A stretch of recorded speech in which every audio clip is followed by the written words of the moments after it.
Em 22 de abril de 2026, o Chelsea Football Club se separou de Leon Rosenor.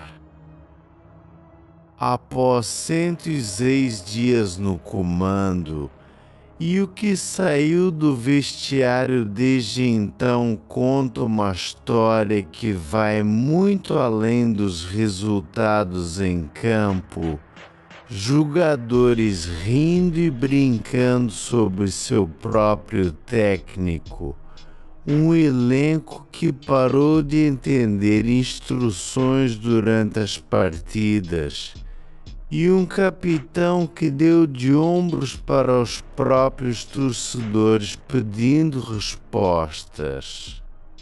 A repercussão em Stamford Bridge fez as línguas vibrarem em todo o mundo do futebol. Em uma terça-feira à noite em abril no estádio Amex na costa sul da Inglaterra, o Chelsea Football Club atingiu um ponto tão baixo que não havia sido visto em 114 anos.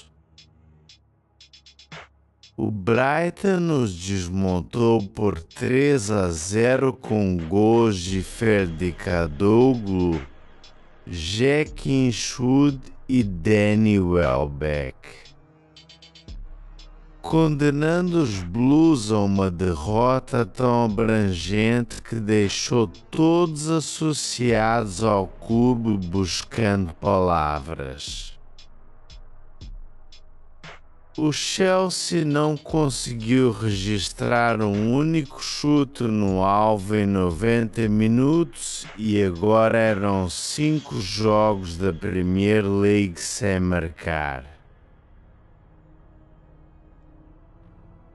De pé na linha lateral ao apito final estava Leon Rosenor, o homem que havia sido nomeado técnico do Chelsea apenas 3 meses antes, e a expressão em seu rosto disse tudo.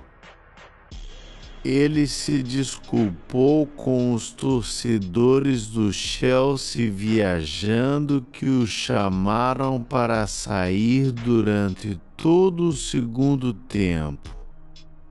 Depois estava Enzo Fernandes usando a braçadeira de capitão apesar de todos os seus comentários sobre ingressar em outro time, dando de ombros para os mesmos torcedores.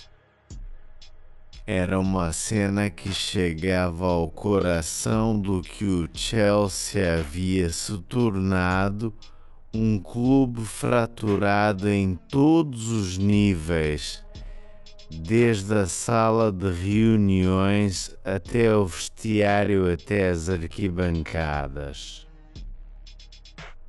Mas antes de aprofundarmos naquela noite, precisamos entender como Leon Rosenor acabou no banco do Chelsea em primeiro lugar e porque um homem que nunca havia dirigido no topo do futebol inglês foi assinado um contrato que se estenderia até 2032. A história começa em janeiro de 2026, quando o Chelsea decidiu se separar de Enzo Maresca. Maresca havia aparentemente entrado em conflito com a hierarquia do clube. E apesar de ter vencido a Copa do Mundo do clube e a Liga Europa Conference, o italiano foi despachado em circunstâncias que levantaram sobrancelhas no esporte. Como técnico do clube irmão francês da WKO Estrasburgo, Rosinier teoricamente serviu como o substituto ideal, cumprindo o propósito exato do modelo de multiclube. Sendo construído fora de West London, Rosinier havia construído uma reputação em Estrasburgo que era impossível ignorar.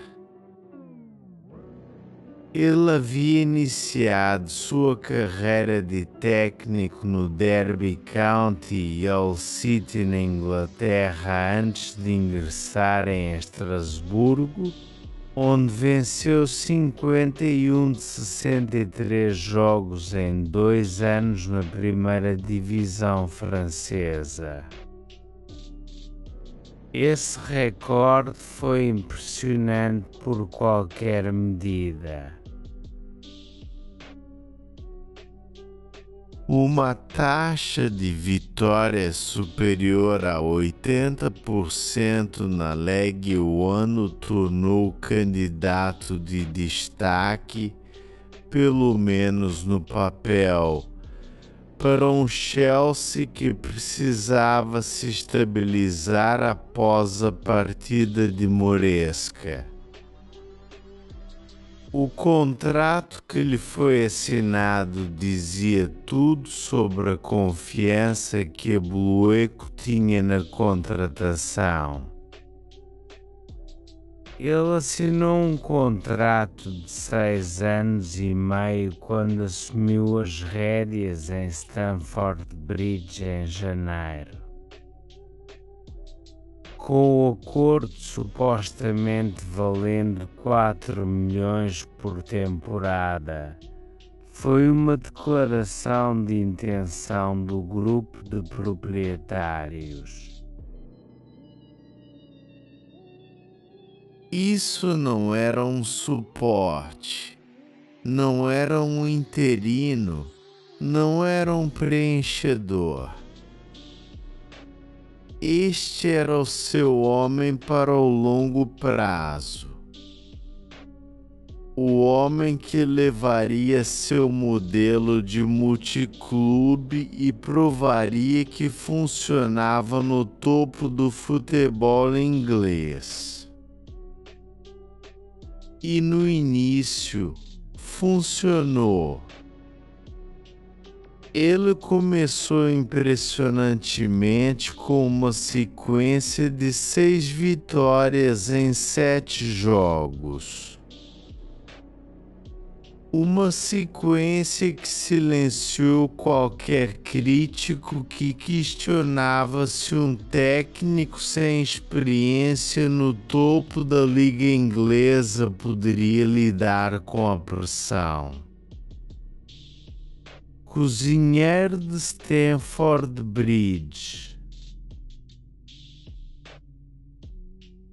O Arsenal, liderado pela liga de Mikel Arteta, era o único time a impedir que o Chelsea vencesse nos primeiros 9 jogos do novo técnico.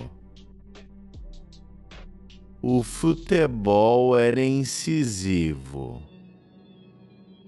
Os jogadores pareciam estar investindo e a atmosfera ao redor do clube, que havia sido venenosa nas últimas semanas da era moresca, melhorou substancialmente. Rosinier, apesar de todas as dúvidas que cercavam sua contratação, parecia um técnico que havia encontrado seu nível. Suas sessões no estádio de treinamento de Kobe eram detalhadas e minuciosas, e os jogadores responderam de forma positiva a seu estilo acessível. Ele não era um gritador. Ele não era um disciplinador no molde de um Mourinho ou um Conte. Ele era colaborativo, consultivo e, segundo relatos de todos, simpático. Era uma abordagem que funcionava até o momento em que parou de funcionar. Porque no futebol, a lacuna entre ser o técnico certo e ser o errado pode fechar no espaço de algumas semanas. As fissuras começaram a aparecer quando o Blues concedeu empates tardios contra o duo batalha do rebaixamento West Ham United e o Wolverhampton Wanderers. Em partidas consecutivas da primeira divisão, 4 pontos foram desperdiçados no espaço de 7 dias e a narrativa em torno do Rosenor mudou de otimismo cauteloso para preocupação crescente. Foi uma mudança que, olhando para trás agora, marcou o começo do fim. O colapso, quando veio, foi feroz. A deterioração do Chelsea sob Rosenor começou com uma derrota de 5-2 fora para Paris Saint-Germain em 11 de março. E daí em diante apodrecimento começou. Essa derrota da Champions League não era apenas um placar. Era uma declaração. O PSG despedaçou o Chelsea com uma implacabilidade que expôs cada fragilidade tática na formação de Rosenor e o dano psicológico que infligiu ao elenco foi imenso. A partir daquela noite em Paris em diante, o Chelsea se tornou um time completamente diferente. Rosinho perdeu 7 de seus últimos 8 jogos. As derrotas vieram rápida e furiosa. O Blues foi derrotado por Newcastle, Everton, Manchester City, Manchester United e Brighton em sucessão. Foram eliminados da Champions League pelo Paris Saint-Germain por uma pontuação agregada de 8-2 e foram eliminados da Copa Carabao por rivais Arsenal. Cada competição que o Chelsea entrou, eles estavam saindo de forma humilhante e os números eram condenatórios. Apenas 11 vitórias foram conquistadas em 23 jogos sob o comando do Blues. e a sequência recente de derrotas marcou a primeira vez que o clube perdeu esse número de jogos sem marcar desde 1912. Pense nisso por um momento. A última vez que o Chelsea sofreu uma sequência perdedora tão árida, o Titanic ainda não havia afundado. Rosini havia perdido mais jogos 10 do que o Moresca 7 nesta temporada, apesar de supervisionar menos partidas. Era uma acusação estatística que nenhuma quantidade de ajuste tático poderia disfarçar. O ponto baixo, se você pode sequer chamá-lo de um ponto baixo singular em um período que foi um colapso contínuo, chegou ao estádio AMX naquela terça-feira à noite. Sua decisão de reverter para uma formação 532 pela primeira vez na Premier League parecia desesperada e ainda mais tola quando ele mudou para um 4. Bitrenso, esvirculidrenso, colinto, grinto, brinto, grinto, linto, colinto, brinto, grinto.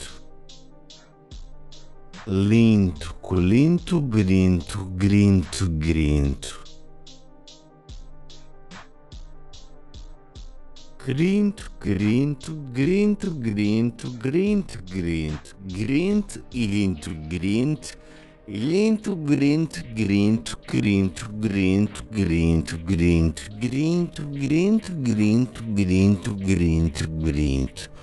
o Brenet Letriz.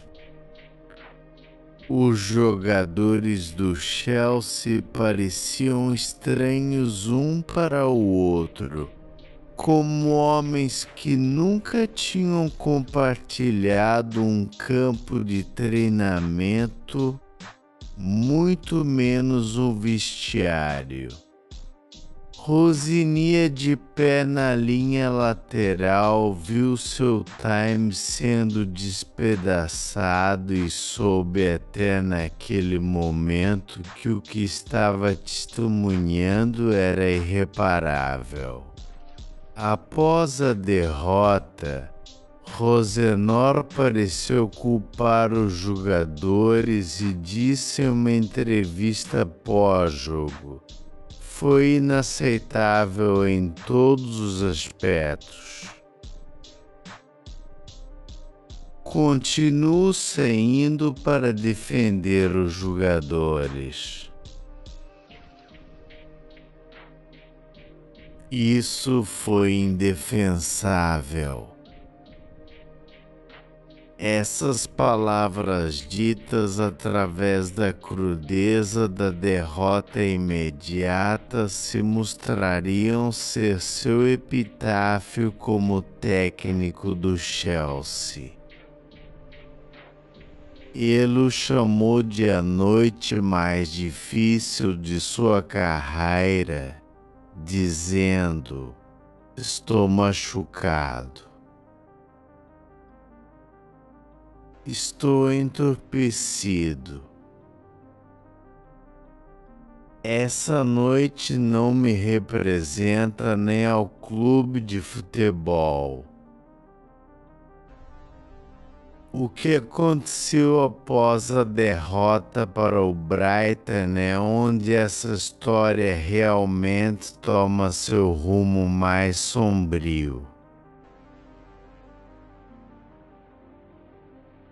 De acordo com o insider Simon Phillips, As coisas estavam tóxicas após o apito final contra o Brighton, com fontes dizendo que Rosenor não conduziu uma conversa de time pós-jogo, efetivamente se despedindo de sua comissão técnica e jogadores antes de sair do estádio. Não houve manifestação, nenhum chamado às armas, nenhuma última tentativa de apelo à unidade. O técnico simplesmente se afastou de um elenco que, segundo relatos, já havia parado de ouvi-lo semanas antes. No dia seguinte, os jogadores receberam o dia de folga.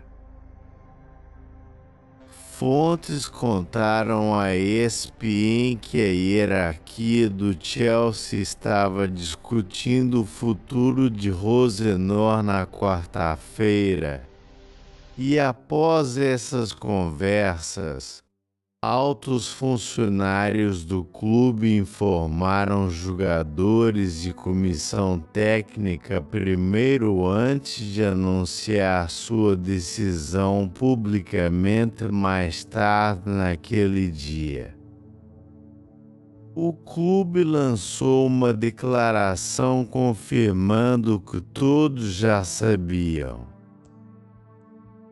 O reinado de 106 dias de Leon Rosenor como técnico do Chelsea havia terminado.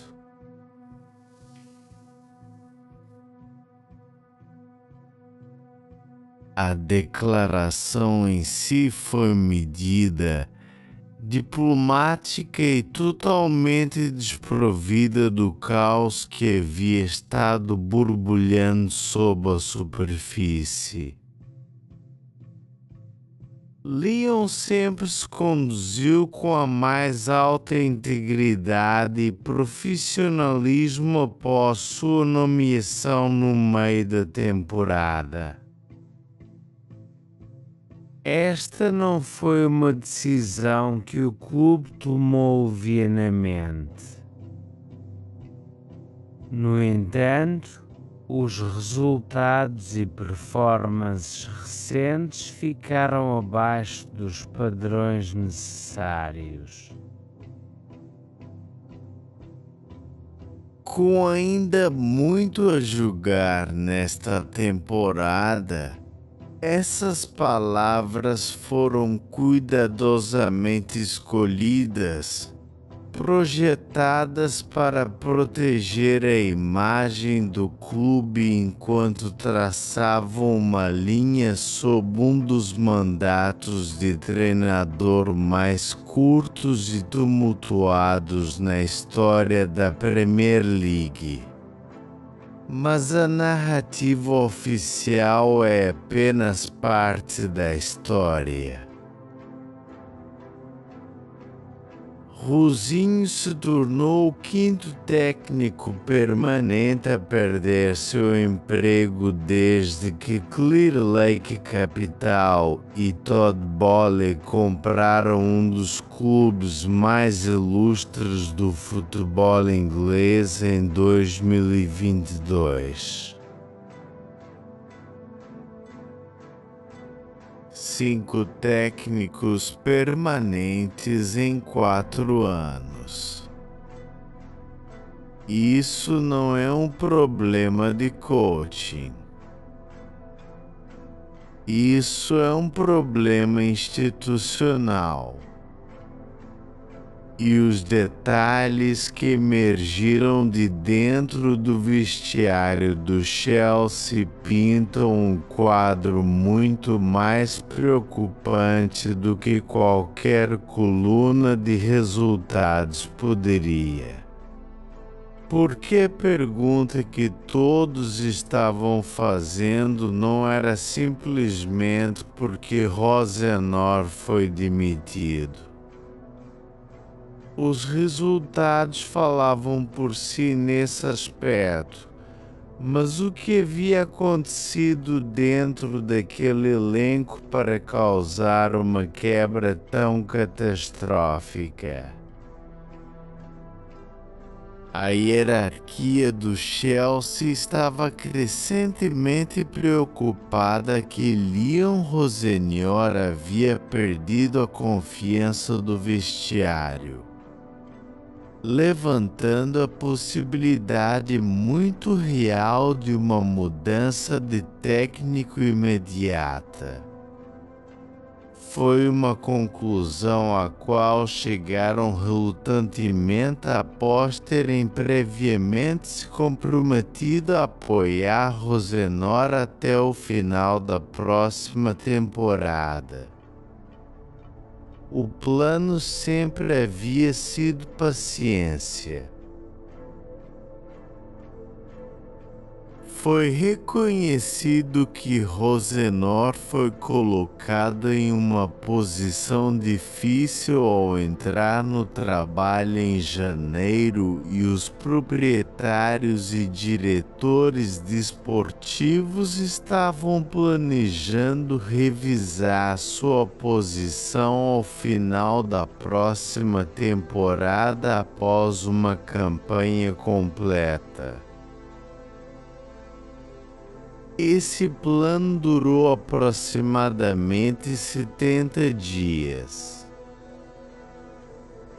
O Chelsea havia planejado originalmente apoiar Rosenor mesmo que o clube falhasse em garantir a qualificação da Champions League, mas a sequência recente de resultados do Blues forçou a hierarquia do clube a mudar sua postura.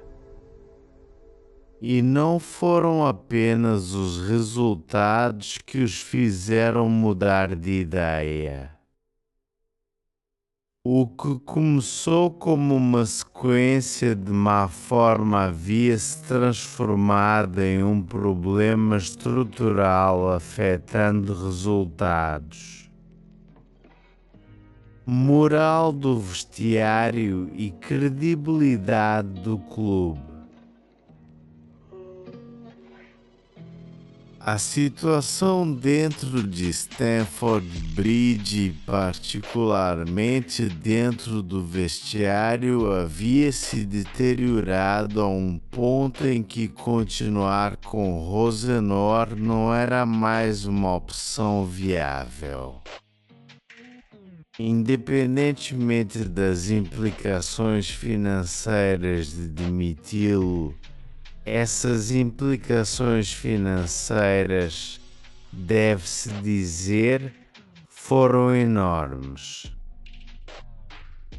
De acordo com o Daily Mirror, o Chelsea pode ter que pagar a Rosenor até 24 milhões em indenização porque ele assinou um contrato de 62 anos no valor de 4 milhões por temporada.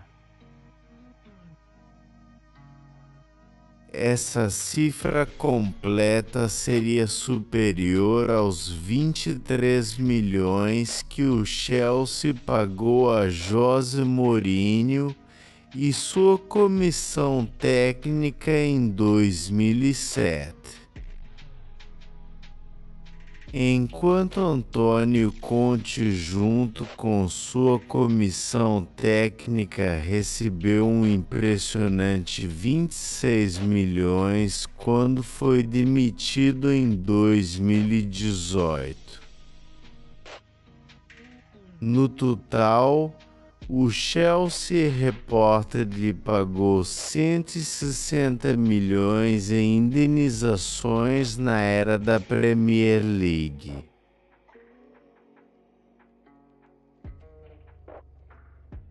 Esse é um número impressionante.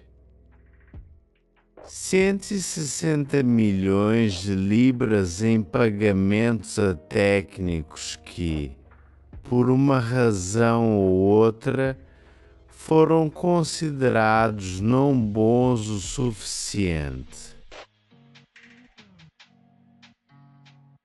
Representam um ciclo de contratação e demissão que se tornou, em muitos aspectos, a característica definidora do Chelsea Football Club na era moderna.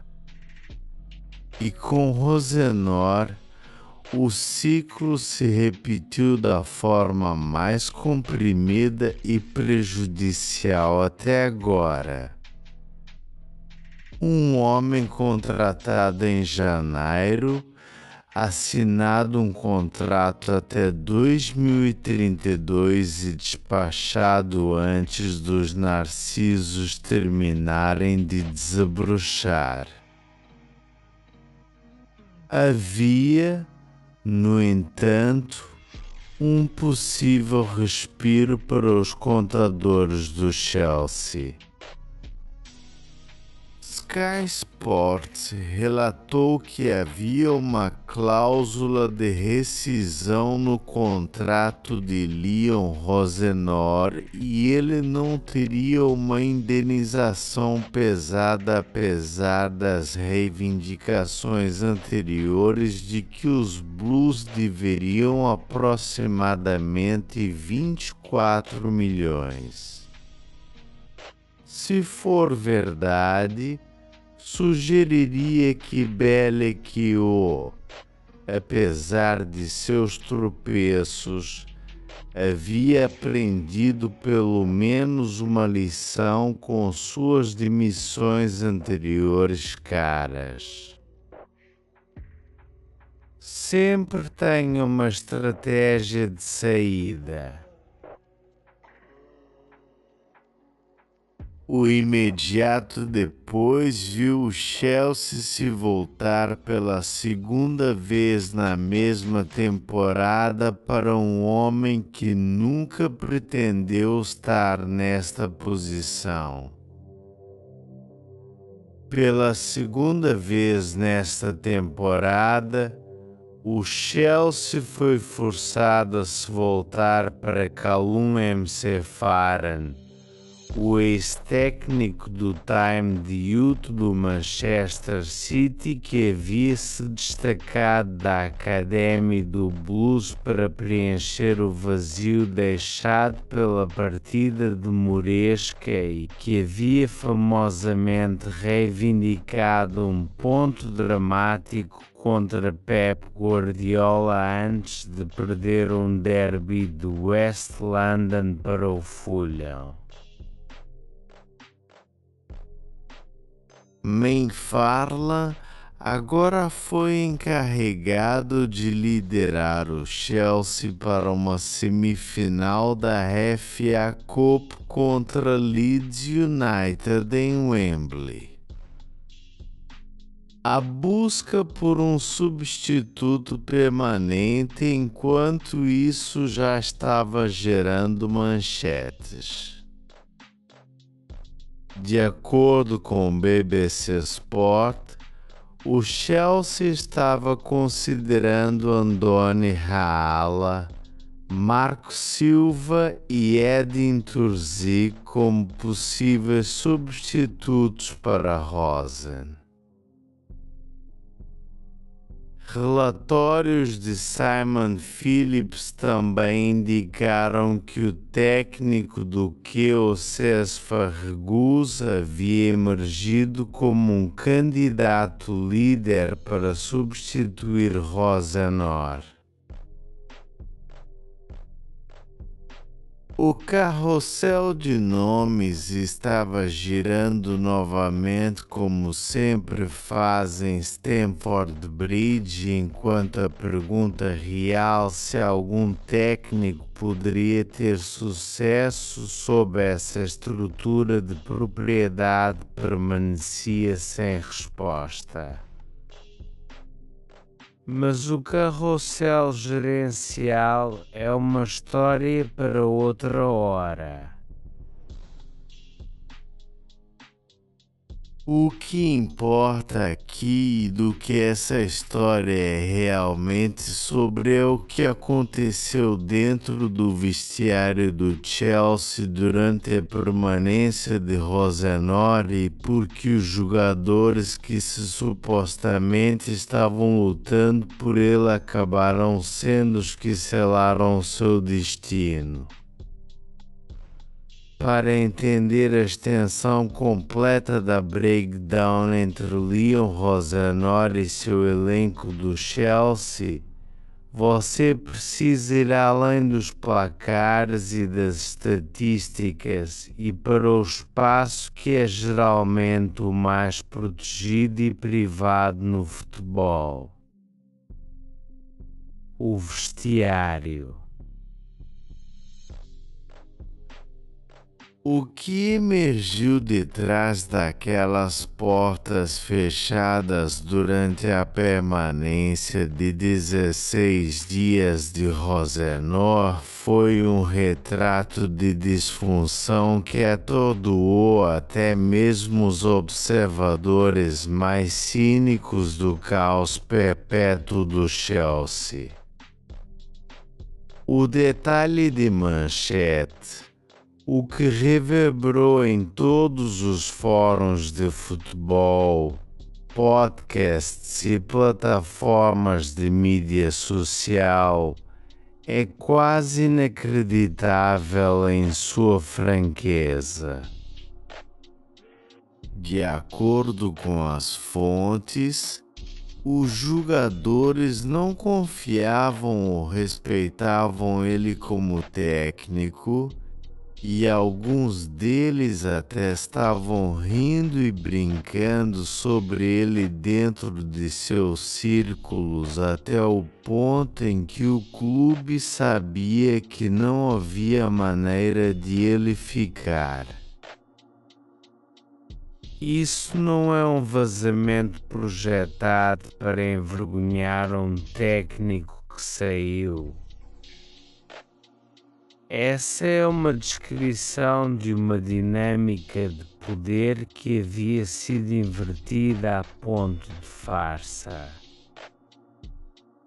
Pense no que isso significa em termos práticos. Aqui você tem um elenco montado a um custo que corre para centenas de milhões de libras, dirigido por um homem que havia recebido um contrato valendo 4 milhões por ano. E dentro de semanas de sua contratação, grupos de jogadores estavam abertamente zombando dele. Isso fala de uma cultura dentro de Stamford Bridge que se tornou tóxica. Uma cultura onde os técnicos são descartáveis, onde os internos há muito tempo tomaram conta do asilo e onde o equilíbrio de poder entre jogadores e técnicos inclinou-se tanto que o próprio conceito de autoridade de treinador foi tornado sem sentido. As raízes desse desrespeito podem ser rastreadas para uma qualidade única ou melhor para a ausência de uma. O vestiário do Chelsea viu Leon Rossoneri como um cara legal sem a aura que seus predecessores tinham. De acordo com fontes do vestiário, ele era conhecido como um cara legal, com uma fonte admitindo que ele não tinha a mesma aura que os predecessores Maurício Pochettino e Enzo Moresca tinham. Em qualquer outra profissão, Ser uma pessoa legal é uma virtude. Em um vestiário do Chelsea cheio de jogadores milionários que se acostumaram a técnicos de classe mundial, ser um cara legal é uma responsabilidade. Pochettino, apesar de todo o caos de sua única temporada no Chelsea, havia caminhado na linha lateral no Tottenham Hotspur e Paris Saint-Germain. Maresca havia trabalhado sob Pep Guardiola no Manchester City.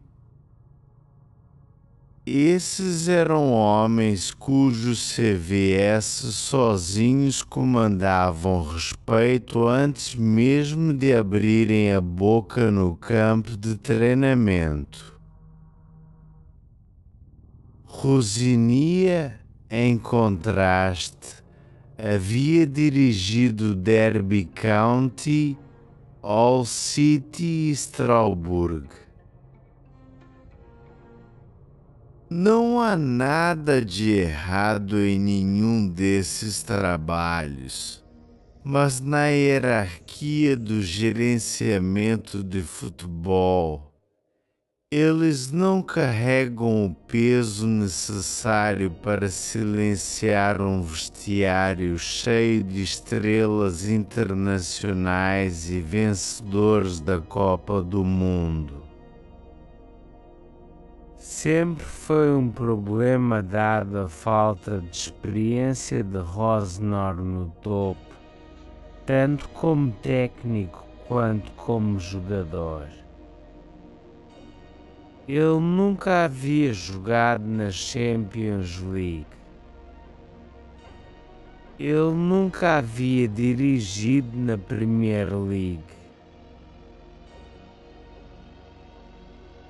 E agora estava sendo pedido para comandar o respeito de homens como Enzo Fernandes, Marc Cucurella e um elenco que havia vencido a Copa do Mundo FIFA do clube.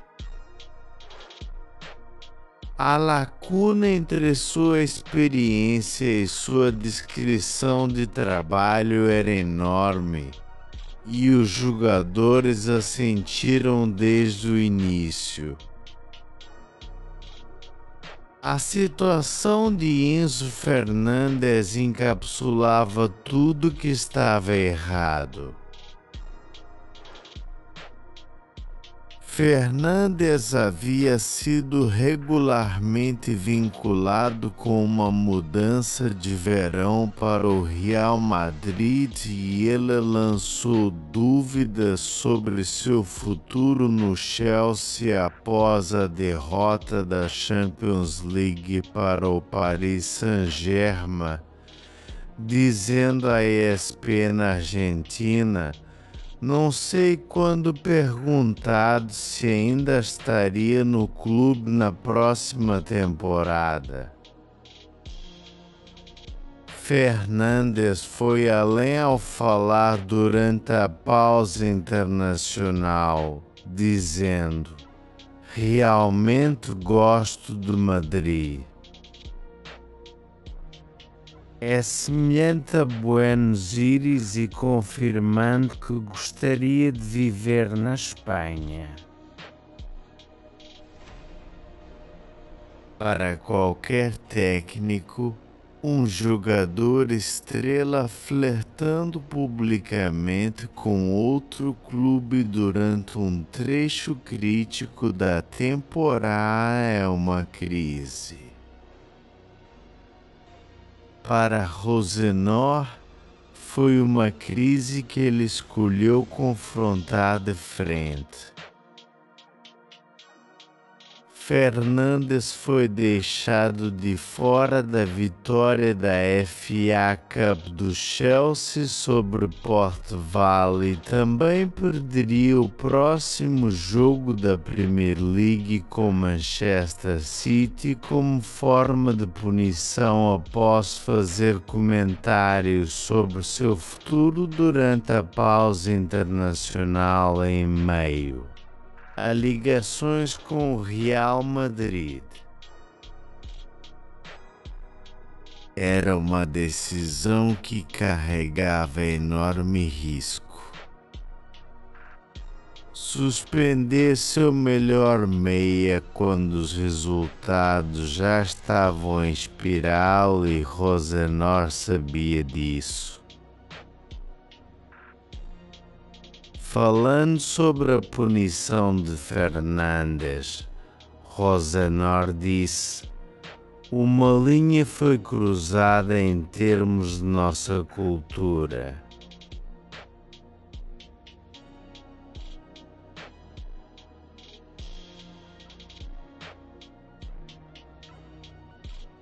Tivemos que fazer uma sanção."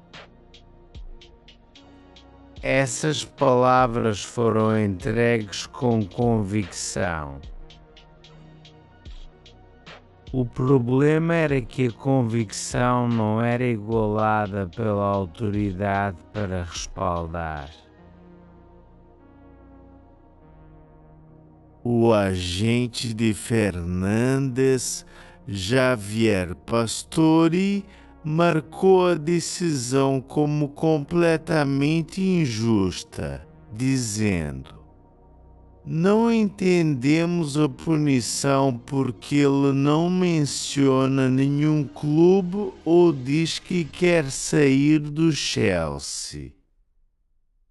Toda a saga estava acontecendo em público, que é a única coisa que um técnico na posição de Rosenor não poderia dar ao luxo."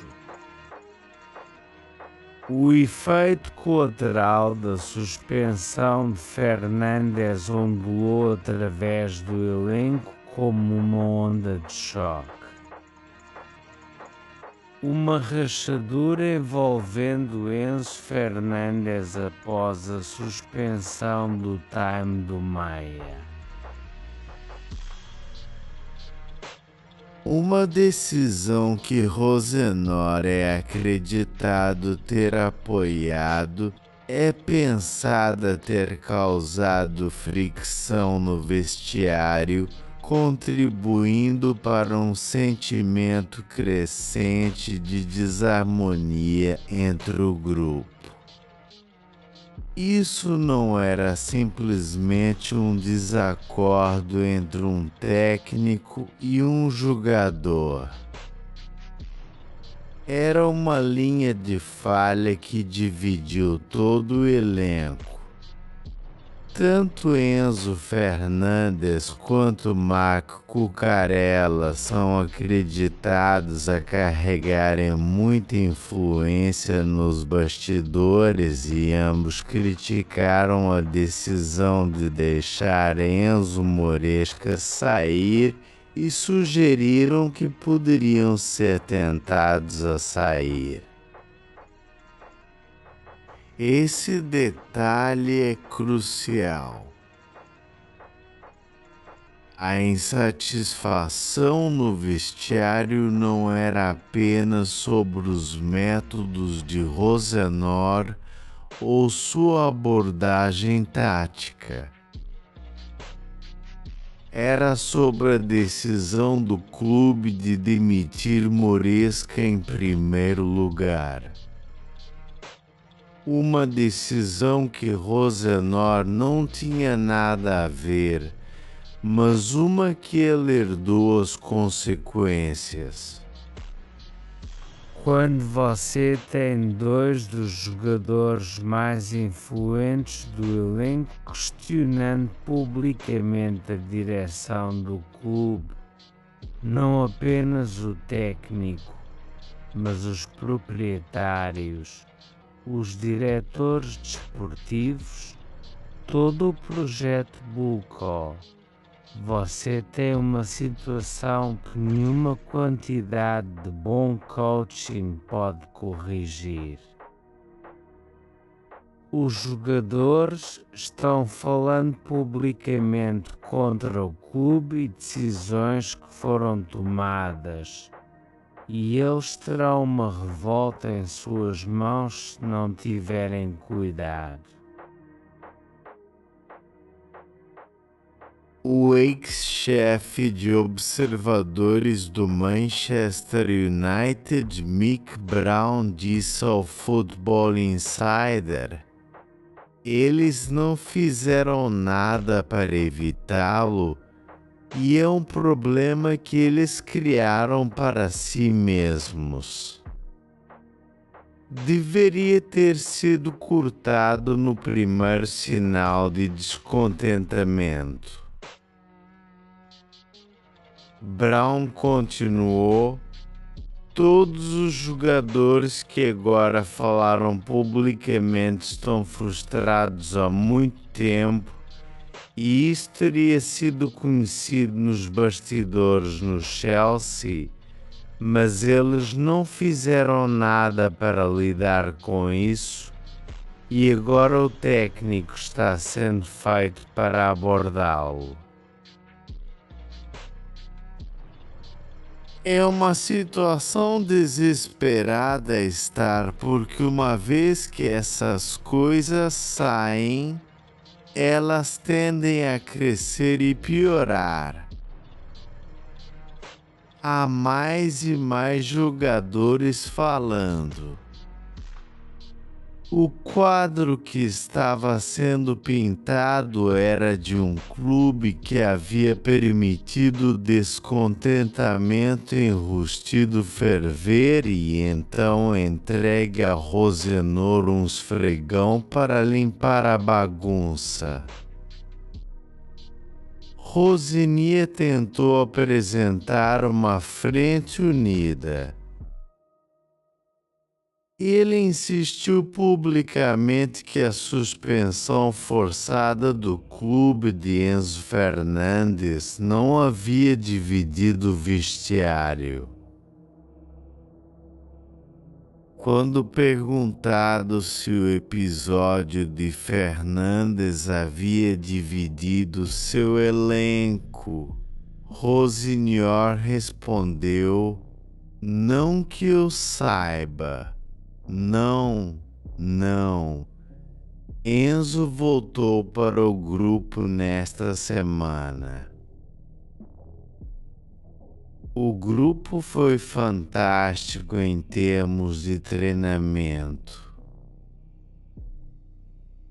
Enzo também, e sua aplicação ao treinamento, e a aplicação de treinamento do nosso grupo. Então não." Mas a entrega contou uma história diferente. Foi descrita como uma resposta tensa entregue sem muita convicção atrás das palavras cuidadosamente escolhidas. A realidade era sombria. Fontes divulgaram que um grupo crescente de jogadores alegou não entender o que seu chefe sob pressão estava pedindo para eles fazerem, com o problema exacerbado por uma tendência de mudar planos durante as partidas. Isso não era um caso de jogadores que discordavam da direção tática. Esse era um caso de jogadores que não tinham ideia qual era a direção tática sequer. Quando um elenco perde sua bússola tática durante uma partida, o resultado não é apenas derrotas. É o tipo de performance caótica e sem liderança que o Chelsea produziu durante essa sequência de perda de 5 jogos. O jogo do Manchester United, a quarta derrota consecutiva da Liga, forneceu uma ilustração perfeita da desconexão. A equipe de Rosenior controlou o jogo contra o United, mas não teve produto final. Enquanto o United conseguiu roubar a vitória com seu único chute no alvo, dominação sem direção, possessão sem propósito. Era futebol que parecia organizado na superfície, mas era oco por dentro, um reflexo de um vestiário que estava apenas cumprindo os protocolos sem nenhuma crença real no plano que estavam sendo pedidos para executar. Alejandro Garnacho, a chegada de 40 milhões do United, lutou novamente contra seu antigo time. E enquanto ele estava sob fogo dos torcedores, Rosenior confirmou que o jovem de 21 anos ainda era uma grande parte de seus planos. Essa decisão de apoiar publicamente um jogador que havia consistentemente desempenhado era sintomática do estilo de gestão de Rosenior. Ele era leal com seus jogadores, às vezes demais. Ele se recusou a jogar indivíduos debaixo do ônibus, preferindo em vez disso absorver a crítica a ele mesmo. Era uma qualidade admirável. Também foi, no final, uma fatal porque quando o jogo de Brighton chegou, até Rosenior não poderia mais manter esse escudo de proteção. Ele lançou um ataque mordaz em seus jogadores após o resultado, chamando seu desempenho indefensável e inaceitável e atacando os jogadores em público. Reported fez sua posição em Stamford Bridge quase insustentável. O homem que havia passado semanas defendendo seus jogadores havia finalmente partido e, ao fazer isso, selou seu próprio destino. A resposta dos jogadores ao surto público de Rosenior foi reveladora. Apesar de Rosenior dizer que os hábitos de seu time eram indefensáveis, não profissionais e inaceitáveis, o defensor do Chelsea Trevoh Chalobah tinha uma visão diferente, dizendo: "Acho que os rapazes estavam correndo seus meias. Se você olhar para o vestiário, todos estão cansados. Não tem nada a ver com esforço. Demos o nosso melhor." perdemos hoje. A desconexão entre a avaliação do técnico e a avaliação dos jogadores não poderia ter sido mais gritante. Rosinho disse que o desempenho era Calaba disse que os jogadores deram seu melhor. O Brighton correu 7 quilômetros a mais que o Chelsea na terça-feira à noite, levantando a questão se o Chelsea estava correndo seus meias. O que o Brighton estava fazendo? Os dados contradizem flatly a conta do jogador. Mas o fato de que Chalobah se sentiu confortável o suficiente para contraditoriamente publicamente seu técnico dentro de minutos do apito final lhe diz tudo sobre a dinâmica de poder dentro daquele vestiário. Havia uma desconexão clara entre os jogadores e o técnico. Que nem Rosenor poderia negar. Quando pressionado, Rosenor diz: julgando por esse desempenho, parece dessa forma. Não vou mentir, isso foi inaceitável. Não sinto que haja uma desconexão entre mim e os jogadores.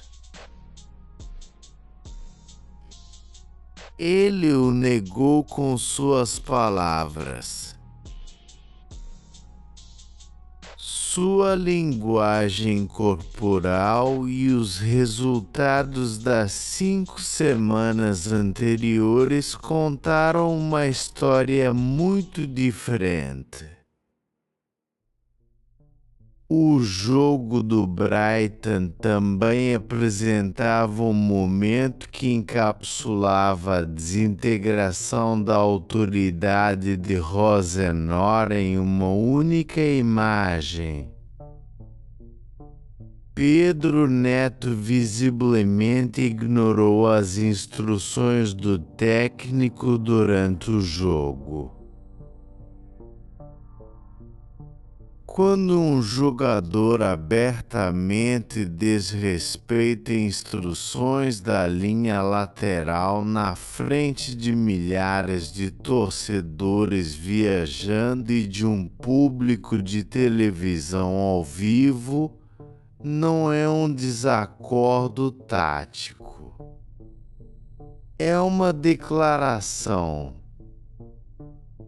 Uma declaração de que os jogadores não viam mais Roseno como uma figura digna de obediência. Rosini ele mesmo admitiu após o jogo que parecia como se os jogadores não estivessem lutando por ele mais. Uma situação que geralmente é demais para voltar. Essa admissão vindo do próprio técnico foi o sinal mais claro possível que o relacionamento entre Rosenor e seu elenco havia passado o ponto sem volta. No futebol, existem problemas que podem ser corrigidos com um ajuste tático ou um shake-up no campo de treinamento. Um elenco que parou de lutar por seu técnico não é um deles. E assim, quando a hierarquia do Chelsea se sentou para discutir o futuro de Rosenor naquela manhã de quarta-feira, a pergunta não era se o demitir. A pergunta era se haviam esperado tempo demais. O contexto mais amplo da revolta do vestiário não pode ser separado da estrutura de propriedade do clube.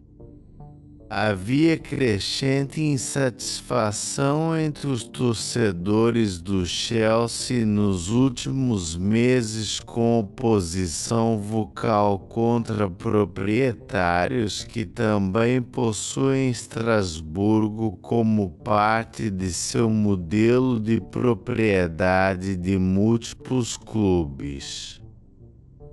Os jogadores não eram os únicos que haviam perdido a fé. Os torcedores haviam estado protestando contra os proprietários por semanas.